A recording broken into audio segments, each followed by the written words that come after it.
اور یہ اللہ تعالیٰ کی رضا کی دلیل ہوتی ہے۔ کسی نے واصف علی واصف مرحوم سے پوچھا تھا کہ آپ کو کیسے پتہ چلے گا کہ میری نماز قبول ہو گئی ہے؟ تو کہا ایک نماز کے بعد جب دوسری عطا ہو جائے تو سمجھ لو پہلی قبول کر لی گئی۔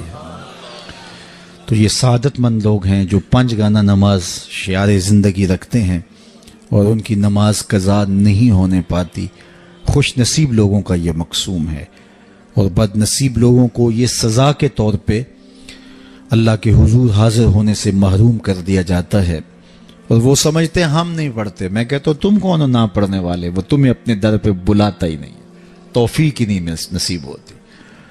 وہ پرانے زمانے میں جب بڑی گہما گہمی ہوا کرتی تھی لاہور ریلوے اسٹیشن پر، تو لوگ جب آیا کرتے تھے تو کلی بھر کے ان کا سامان تھام لیتے اور جہاں ان کو جانا ہوتا وہاں پہنچا دیتے۔ تو ایک صاحب اترے تو ایک بوڑھے کلی نے سامان پکڑ لیا، تو جب اسٹیشن سے باہر آئے تو سامنے نوری مسجد پڑتی ہے، تو اس کے قریب پہنچ کر اس نے کہا کہ میکلوڈ روڈ پہ جانا تھا، تو کہا میری نماز اثر ابھی رہتی ہے تو تم سامان کے پاس رکو میں نماز پڑھ لوں۔ تو بابا جی اندر چلے گئے، نماز تعدیل ارکان کے ساتھ ادا کی۔ اب یہ بابو بہت پریشان تھا کہ کافی وقت لگ رہا ہے اور میں نے اپنے ہوٹل میں پہنچنا ہے، تو وہ بار بار اندر جھانکتا ہے، تو بابا جی ابھی رکوع میں ہیں، بابا جی ابھی قیام میں ہیں، کبھی سجدے میں ہیں۔ خیر اس نے وقت گزارا، خیر بابا جی نے سلام پھیرا۔ ان کی عادت تھی کہ اس کے بعد تسبیحات فاطمہ بھی پڑھا کرتے تھے، تو وہ پڑھنے لگ گئے۔ تو اس کا پیمانہ صبر لبریز ہو گیا، تو یہ آگے بڑھا اور جہاں جوتے اتارے جاتے ہیں وہاں کھڑا ہو کے مسجد کے اندر جھانک کر کے کہتا ہے بابا آ بھی جا، تینوں کیڑی شے باہر نہیں آن دیندی؟ تو بابے نے پلٹ کے دیکھا اور ہنس کے کہا پتر جڑی شے تینوں اندر نہیں آن دیندی۔ تو یہ اس کی توفیق کے بغیر ممکن نہیں ہوتا۔ میں نے دیکھا بوڑھے شخص، بوڑھے اشخاص، ان سے بیٹھا بھی نہیں جا رہا ہوتا، تو وہ بڑی مشکل سے لاٹھی ٹیکتے ٹیکتے مسجد کا رخ کرتے ہیں، اور سخت سردی میں ٹھٹرتے ٹھٹرتے مسجد میں آ رہے ہوتے ہیں، ٹھنڈے پانی سے وضو کر رہے ہوتے ہیں، اور دوسری جانب ہٹا کٹا نوجوان ہوتا ہے اور مسجد کے سامنے سے سینہ تان کے گزر جاتا ہے۔ اندر سے اللہ کی پکار کی آواز آ رہی ہوتی ہے، اس کے نمائندے کی پکار کی آواز آ رہی ہوتی ہے۔ تو یہ توفیق ہوتی ہے، اللہ سے توفیق مانگو، وہ کبھی سجدے سے محروم نہ کرے، وہ اپنے حضور جھکنے سے محروم نہ کرے۔ قیامت کے دن اللہ تعالیٰ لوگوں کو کہے گا کہ میرے حضور سجدہ ریز ہو جاؤ۔ آج اگر کوئی نماز پڑھتا ہے یا نہیں پڑھتا، قیامت کے دن تو چاہے گا کہ میں اس کی حضور سجدہ ریز ہو جاؤں۔ جب سورج سوا نیزے پہ ہوگا پھر تو کوئی انکار نہیں ہوگا۔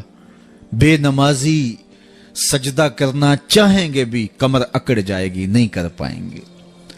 اللہ فرماتا ہے قرآن مجید کے اندر کچھ لوگ جہنم کو دھکیلے جا رہے ہوں گے، ان کے ملنے والے کوئی راستے میں ملیں گے، ان کو کہیں گے ما سلککم فی سقر، تم جہنم میں کیوں جا رہے ہو؟ تو وہ کیا کہیں گے؟ لم نکو من المصلین، ہم نماز نہیں پڑھا کرتے تھے۔ ایک بار نہیں، 2 بار نہیں، قرآن و حدیث میں 750 مرتبہ نماز کا حکم آیا ہے۔ یار ایک بات میں آپ کو کہوں، ہمارے خطبہ کہتے ہیں کہو سبحان اللہ، تو سامعین نہ کہیں تو وہ ناراض ہو جاتے ہیں، کوئی مذاق کر دیں گے، پھر سخت غصے میں آ جائیں گے، کئی تو ناراض ہو کے تقریر چھوڑ دیتے ہیں کہ میں تمہارے پاس آیا ہوں، تم زور سے سبحان اللہ بھی نہیں کہتے۔ تو 3 مرتبہ، 2 مرتبہ، 4 مرتبہ ایک مکرر ایک بات کہے اور آپ نہ مانیں یا میں نہ مانوں تو وہ ناراض ہو جاتا ہے، اور میرا رب ایک بار نہیں 750 مرتبہ کہہ رہا ہے۔ نماز کا حکم اللہ اور اس کے رسول کی جانب سے 750 مرتبہ ہے۔ کتنا ڈھیٹ پنا ہے کہ بندہ پھر بھی اللہ کے حضور سجدہ ریزی کی توفیق نہ پائے، اور وہ کس طرح جو ہے وہ ڈٹائی کے ساتھ اپنی زندگی گزار دے۔ 5 گانا نماز شعار زندگی بنا لو، یہ دین ہے، اس کو اچھی طرح سے روحوں میں اتار لو، اور 5 گانا نماز کبھی بھی تم سے قضا نہ ہونے پائے۔ مائے نیم کنوں آکھاں درد بچھوڑ دا حال نی، مائے نیم کنوں آکھاں درد بچھوڑ دا ਹਾਲ ਨੀ ਮਾਏ ਨੀ ਮੈਂ ਕਿਨੂੰ